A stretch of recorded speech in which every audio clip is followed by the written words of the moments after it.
রাজ্জাকি ভাইদের সমস্যাটা হচ্ছে মানুষকে কনফিউশনের মধ্যে ফেলে সব সময়। 12টা নির্বাচনে কি পাইছে জাতি? রাজনীতিতে এসে কথা বলতে হবে। আমরা ধরি 18 কোটি মানুষের ইন্টারেস্ট রাজ্জাকি ভাই। 12টা নির্বাচনের পর সংবিধান একটা চটি বই স্বৈরাচার তৈরি করে কিভাবে? আমাদের চেয়ে আগে বেশি উপলব্ধি করেছেন সংস্কার, গলা তো ফাটায় ফেলছেন সংস্কার। শেখ হাসিনা থাকাকালীন আমরা বলেছি সংস্কার হতে হবে, আমরা বলেছি যে 2বারের বেশি প্রধানমন্ত্রী কেউ থাকবে না, আমরা বলে। রেজ্জাকি, আপনি একটু বলবেন যে রবিউল ভাই কিন্তু বলছে যে একটা প্র্যাকটিসে উঠতে গেলে নির্বাচনের মধ্য দিয়ে নির্বাচনটা এবং এই যে প্র্যাকটিস প্রতিষ্ঠানগুলো সংস্কার শুরু করা, এই সবগুলো কেমন যেন একটা গুবলেট হয়ে গেছে আর কি, মানে একটা মিক্স হয়ে গেছে, মানে একটার সঙ্গে আরেকটার যে সম্পর্ক সেটি খুব পরিপূরক না হয়ে, সেটি একে অপরের সহযোগী না হয়ে প্রতিযোগিতায় চলে গেছে। এর মধ্যে কিন্তু বাংলাদেশের নির্বাচন নিয়ে অনেক বেশি কথা হচ্ছে। নির্বাচন বা সংস্কার, এগুলো সব তো ভালো নির্বাচন, ভালো সংস্কার, ভালো বিকেন্দ্রীকরণ সবই রাষ্ট্রের জন্য। তো এই বিষয়গুলো সাংঘর্ষিক পর্যায়ে গেল কিভাবে? সাংঘর্ষিক পর্যায়ে তো অবশ্যই গেছে। এটা আমি একটু আগে বলছিলাম আপনাকে প্রথম চিন্তায় সৎ হতে হবে, চিন্তায় অসৎ থাকলে হবে না। যেটা নির্বাচনের কথা বললো, দেশটা কিন্তু 54-55 বছর আমাদের হয়ে গেছে। এর ভিতরে মোটামুটি এরশাদ সাহেবের 9 বছর, জিয়া রহমান সাহেবের 4 বছর, 111-এর 2 বছর, এইভাবে মিলে মোটামুটি 15.5 বছর এইভাবে গেছে। আপনি চক্ষু বন্ধ করে যদি ভাবেন, জিয়া রহমান সাহেবের 4.5 বছর ছিল বেস্ট। আসেন এরশাদ সাহেবের 9 বছর, ডেভেলপমেন্ট বলতে যা বোঝায় স্মুথলি হয়েছে। অন্তত ওই রকম পুকুর চুকি এক চুরি হয়নি তা বলছি না, পুকুর চুরি হয়নি, এক মেগা প্রজেক্টের নামে 2 মেগা প্রজেক্টের টাকা চুরি হয় নাই, বরং আনছেন টাকা খরচও করছেন। এবং উন্নয়ন যদি বলেন এরশাদ সাহেব করছে, আইয়ুব খার আমলে হয়েছে, যে সময় উন্নয়ন বলতে যেটা বোঝায় অবকাঠামোগত উন্নয়ন, অবকাঠামোগত উন্নয়ন। প্লাস তার সাথে আপনার দেশের টাকা চুরি করলে তো উন্নয়ন হলো না। 1 টাকার কাজ যদি 5 টাকা, তো বিশাল লোকসান। আবার যদি ধরেন আপনার নির্বাচন, কতগুলো নির্বাচন হয়েছে, 12 সংসদ নির্বাচন চলছে, কি চেঞ্জ হয়েছে? 13 মনে হয়, হ্যাঁ 13 হবে হবে হবে 12টা তো হয়েছে, 12 হয়ে গেছে। 12টা নির্বাচনে কি পাইছে জাতি? 12টা নির্বাচনের পর সংবিধান একটা চটি বই স্বৈরাচার তৈরি করে কিভাবে? এটা কিন্তু 12 বছর, 12টা নির্বাচন এবং 53 বছর ওই সংবিধানটা কিন্তু 17 বার সংশোধন করছে। 17 বার সংশোধন কইরা 70 অনুচ্ছেদ আসছে। কথার কথা, একটা নির্মম চটি বই হয়েছে। মানে আপনি স্বৈরাচার হওয়ার জন্য যা যা লাগে, যে যখন ক্ষমতায় ছিলেন তাই করছেন। এটা কি রাজনীতি প্রশিক্ষণের কেন্দ্র বাংলাদেশ? ওই এয়ারক্রাফটের মতো, ওই যে বিমান বাহিনীর যে লোকটা মারা গেল, যে বিমানটা ধ্বংস হইলো, এতগুলা বাচ্চা মারা গেল, তো আমরা কি এই রাজনীতির নামে প্রশিক্ষণ দিব যে আবার 5 বছর আসি, ভোটে যদি মানুষ না চায় নামাই দিবে, 5 বছর আপনি 12টা? Why don't to change yourself? পরিবর্তনটা আসছে না কেন? আপনার একটা সুযোগ হয়েছে, মিস্টার এক্স ইউনূস সাহেব আলোচনার জন্য ডাকতেছে, কেন ঐক্যমত্য যেতে পারতেছি না আমরা? কেন? সংস্কার তো চান সবাই, ঐক্যমত্য যাইতে পারতেছি না কেন? তার মানে আপনি চান না। আপনি বলতে আমি পার্টিকুলার কাউকে দল বা ব্যক্তি বলছি না, যাচ্ছে না, ব্যর্থ রাজনৈতিক দল, ব্যর্থ যে রাজনীতি একত্র হইতে পারে না for the greater interest of the nation. তারা কি রাজনীতিবিদ এখন পর্যন্ত বলতেছে যে এই যে প্রশিক্ষণ, আর প্রশিক্ষণ না, যে সংস্কারের যে বিষয়গুলো নিয়ে আলাপ হইছে, এর ভিতরে এমন কোনটা হইলে দেশের জন্য মঙ্গল ক্ষতিকর হবে? বলুক, যে একটা বলুক যে এইটা করলে দেশের জন্য অমঙ্গলজনক হয়, একটা সংস্কার নিয়ে আসুক। এ পর্যন্ত যা আসছে, যদি এটা মানতে পারে, এটা তো মানে না, আমি বলতেছি যেহেতু আপনারা এটা তো আপেক্ষিক, আপনার কাছে ভালো লাগবে সেটা আমার কাছে খারাপ লাগতেই পারে, আমি একমত। কিন্তু এইটা তো আমাদেরকে একত্র হইতে হবে, রাজনীতিবিদদের তো একটা জায়গা আসতে হবে, কি চান কি না চান, এবং নির্বাচনটা নিতে হবে। এবং সেক্ষেত্রে সবচেয়ে বড় দায় আমি দিব এই মুহূর্তে, আমি ওয়েলউইশার হিসেবে বিএনপিকে। কারণ স্টিয়ারিং এর সিটটায় বসা বিএনপি আজকে যে জায়গাটায় আছে, বিএনপি আমি বলবো রাজনীতির একদম স্টিয়ারিংটা ধরে সে বসে আছে। নির্বাচন নিতে হবে, আপনি বলেছেন একটা বিষয়, নির্বাচন নিতে হবে এই ধরনের। হ্যাঁ, আমি সেটাই বলতেছি। এই অভ্যুত্থান পরবর্তী দেশে সবাই ঐক্যবদ্ধ, সবাই একই ফেসিবাদ বিরোধী শক্তি, হ্যাঁ, এবং এই যে দলগুলো এখন আমি সেটাই তো বলতেছি, আপনি যদি ফেসিবাদী শক্তির বিরুদ্ধে এখন যান, তাহলে নির্বাচন আদায় করতে হবে কেন? কেন করতে হবে সেটা বলতেছি। ওই যে আপনারা ঐক্যমত্য হইতে পারতেছেন না, আমরা তো দেখতেছি হতে পারতেছেন না। এমন যদি তো আমরা দেখি নাই যে সব ঐক্যমত হইছেন, হন নাই তো। আজকের পত্রিকা আছে কি কি নিয়ে হন নাই, এটা তো আমার ডিটেলস বলার দরকার নাই। একজনে চেয়েছে পিআর সিস্টেম, আমি বলছি না এটা ভালো না মন্দ, আরেকজন বলতেছেন চাইতেছি না। আপনি তো একটা জায়গায় আসতে হবে, তা না হলে সে যদি মাঠে নামে আমরা পিআর চাই, আমি কি করব? আমি ওই জায়গাটা বলতেছি, আপনাদেরকে একটা জায়গায় যাইতে হবে। যেমন এনসিপি আছে, এনসিপি কোনো দল না এখনো, বাট ছাত্র, এদেরকে আমি ছাত্র ধরি, এরা আন্দোলনের টার্নিং পয়েন্টটা তৈরি করছে। আন্দোলন চলতেছে দীর্ঘ 12 বছর, কিন্তু টার্নিং পয়েন্টটায় তারা আসছিল, ভালো কথা। আজকে দেখা যাচ্ছে NCP is becoming enemy to all, কথার কথা আমরা যা দেখতেছি, এবং তাদের বেপরোয়া কথাবার্তা আই ডোন্ট লাইক। ওই যে মুজিববাদ, মুর্দাবাদ, কিংবা শিলং থেকে অমুক আসছেন একটা কথা বলছে, আই ডোন্ট সাপোর্ট ইট। তুমি ব্যক্তিগত লেভেলে এইভাবে কথা বলতে পারো না, ব্যক্তিগত পর্যায়ে তুমি তোমার মার্কেটিং করবা, তুমি তোমার রাজনীতি নিয়ে যাবা।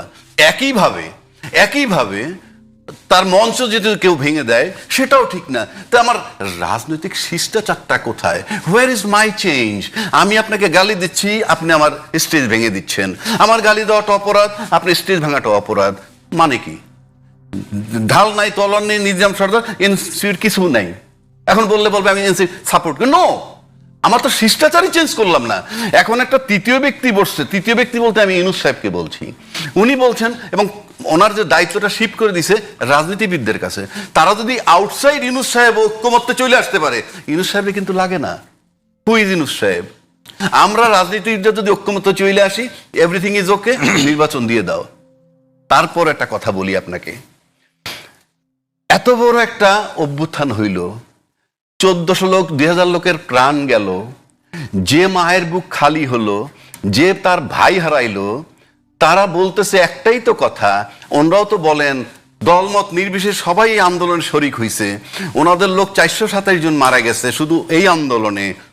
তাহলে আপনারা যে আন্দোলন করলেন, কেউ কেউ বলে এটা সংবিধান বিরোধী, কিংবা এটা আইনে পড়ে না, এটা আবেগী অভ্যুত্থান। কি আইন দিয়ে হয়? এই কোন সেন্সেবল লোক যদি এটা বলে, আপনি সেই পলিটিশিয়ানকে কি বলবেন? অভ্যুত্থান কি আইন দিয়ে হয়? সামরিক শাসন কি আইন দিয়ে হয়েছে? এই যে নির্বাচিত সরকার বারবার বলে, এই যে সামরিক শাসন আসলো, 111 আসলো, এইটা কি অন্য সামরিক শাসন সরাই আসছে, না গণতান্ত্রিক লোক সরাই আসছে, নির্বাচিত প্রতিনিধি সরাই আসছে? এখন যে জায়গাটা আমি আপনাকে বলতে চাচ্ছি সেটা হইলো, আপনি যদি এই জুলাই সনদ আপনি সংবিধানে না ঢুকান, 30 বছর হইলেও তো এটার বিচার হবে, যখন তার 70 বছর হবে তার মৃত্যুদণ্ড হবে, অথচ গোটা রাষ্ট্র এটাকে অ্যাপ্রুভ করছে। সেই সনদটা এটা সংবিধানে ঢুকবে না কেন? আমি যদি ভোট দিতে যাই, আমিও তো এই প্রশ্নটা করব, আমার ভাই হারাইছে, আমার বোন মারা গেছে, এই সনদ ঢুকবে না এমন কোন কথা কোন রাজনীতিক দল বলেছে? ওখানে বলা হয়েছে না, সনদ সংবিধানে ঢুকবে, একমত হয়েছে। একমত চাই কি জুলাই চার্টার সংবিধানে ঢুকবে কিভাবে বলেন? না বলেন, মূলনীতিতে ঢুকবে না। এই তো মূলনীতিতে হতে পারে না। এই তো আমি শেষ করি। আপনি যেমন ইন্ডেমনিটি বিল হয়েছিল কি দিয়ে? পঞ্চম সংশোধনী দিয়ে, মনে আছে আপনাদের? পঞ্চম সংশোধনী, এটা তো সংশোধনী, ইট ইজ চেঞ্জেবল। কিন্তু আপনি যদি সংবিধান আজকে 71-এর পর 24 হওয়ার পর এই জায়গায় আসছে, এই কারণে যেখানে অ্যাপ্রুভাল দিবে গণহত্যা, অ্যাপ্রুভাল দিবে কি বিরোধিতা করবে কি আয়নাঘর, সেনা অফিসার হত্যা, এইগুলার পরিপ্রেক্ষিতে এইটা আসছে, সেইটা সনদে ঢুকাইয়া 24-কেও এটার ভিতরে ঢুকাইতে হবে, তারপরে আপনি সংবিধান করবেন। সুতরাং ওই পদ্ধতি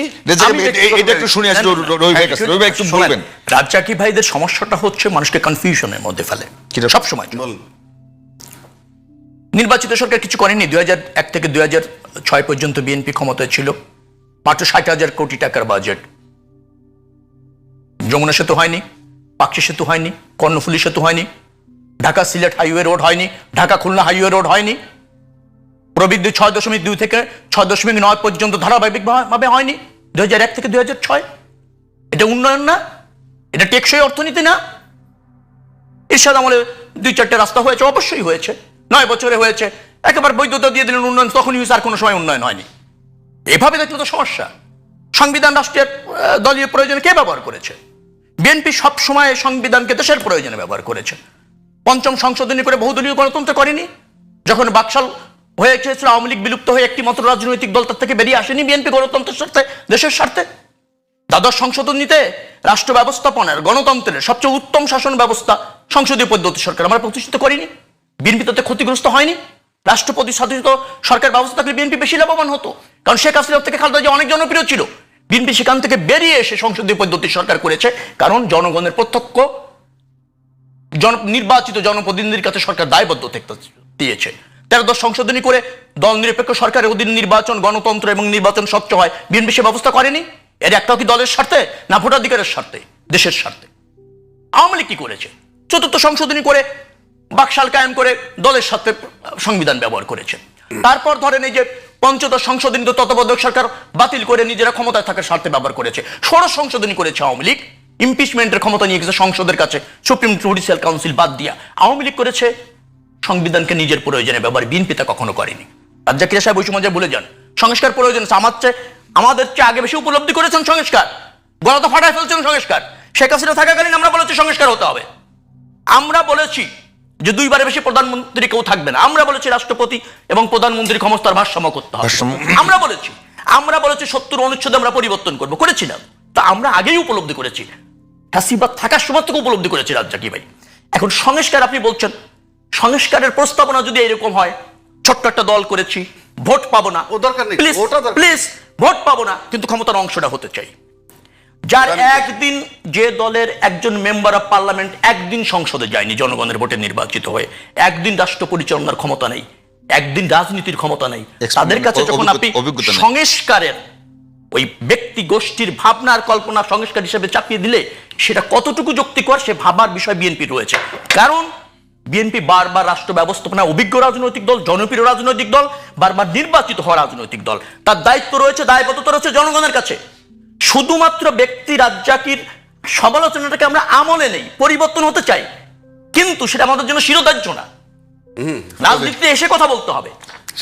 আমরা ধরি 18 কোটি মানুষের ইন্টারেস্ট রাজ্জাকি ভাই, আমরা মনে করি এই আপনি কিন্তু, আমি সেটাই বলছি।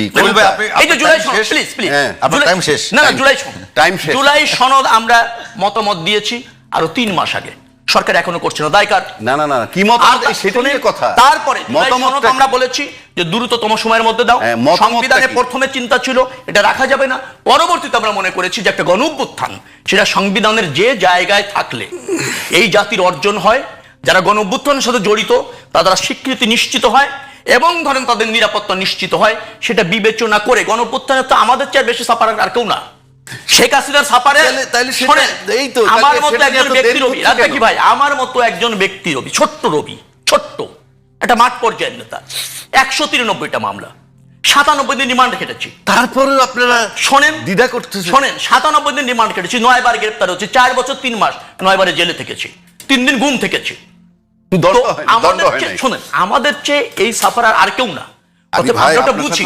জাতির নিরাপত্তা, জনগণের নিরাপত্তা বিএনপির চেয়ে কেউ ধারণ করে না। কথাটা তো রবি ভাই, আপনার সময় শেষ 1 মিনিট। রাজ্জাকি ভাই কি বলবেন? কোনো প্রশ্ন নাই। আমি একটা কথা এখন বলতে চাচ্ছি, এই সংস্কার নিয়ে যে আলাপি চলতে থাকুক, রাজনীতিবিদদের কোর্টে বল দিয়ে দিছে ইউনূস সাহেব, সুতরাং স্টিয়ারিং এর সিটে বসা আছে অন্যরা, মানে বিএনপি। আমি শেষ করতে, বিএনপি অ্যাক্টিং চেয়ারম্যান কিন্তু বলেছে যে এই সরকার আদৌ নির্বাচন করতে সক্ষম কিনা সেটা প্রশ্ন তুলেছেন। আমি তো সেটাই বলতেছি আপনাকে, সেই জায়গাটাই তো আসতেছি। অর্থাৎ রাজনৈতিক ঐক্যমত্য স্টিয়ারিং এর সিটে বসা আছে বিএনপির মতো একটা বড় দল, সুতরাং সে কিভাবে সবাইকে নিয়ে একটা নির্বাচন আদায় করে নিবে সেটা হইলো তাদের কাছে আমাদের। না রাজ্জাকি ভাই, শেষ সময় আপনাকে একটু ডিস্টার্ব করতে হচ্ছে। প্রশ্ন হলো, বিএনপি নির্বাচন চাচ্ছে, নির্বাচন যেতে চায়, এখন যদি অন্য দলগুলো যারা আছে জামাত সহ তারা যদি বলে যে পিআর ছাড়া নির্বাচনে যাব না, এই নির্বাচন কেমনে হবে? রাইট, তাহলে কি হবে? তাহলে কি মারামারি? মানে বিএনপি কে রাখেন ঠেকানোর জন্য হচ্ছে না। আপনার তর্কের খাতি আমি অ্যালাউড, আপনি অ্যাপ্রুভ করতেছি। উনি বলল যে নির্বাচন চাই, আমিও চাই নির্বাচন, গণতান্ত্রিক দেশে। জামাত বলল পিআর সিস্টেম ছাড়া যাব না। তাহলে দুই মাথা যদি মারামারি হয়, আপনি কল্পনা করেন মারামারি কি হবে? ইউনূস সাহেবের ঠেকাটা কি? He will call all of them, এবং তারপরে বলবে আমি চলে যাচ্ছি, অন্য করে বসাও। যদি এইটা ঘটে তাহলে কিন্তু নির্বাচন আবার 2-3 বছরের জন্য পিছিয়ে যাবে। আমি সেই জায়গাটায় ধন্যবাদ। এরা নির্বাচনটাকে প্রলং করতে চায় এবং ধরেন তারাই হচ্ছে অরাজনৈতিক শক্তি, তারা হলো সুবিধাভোগী।